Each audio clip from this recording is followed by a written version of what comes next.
Dalawa yan. Ganito lang yung kalaki. Ay, gugulat ako. Nagugulat ako. Yun o. Nakakatakot ka. Mas pulado ito. Oh. Ilang kilo yung isang piraso, madam?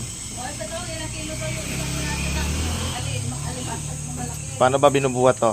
Ang lalaki oh. Dyan lang.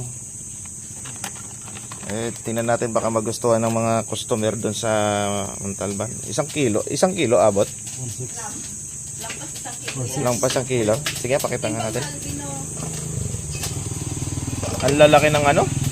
Ay, halos magdadalawang kilo na oh. Grabe. Yung ito, baka sakto lang 1 kilo to, 1.5. 1.1 oh. Laki oh. Oh.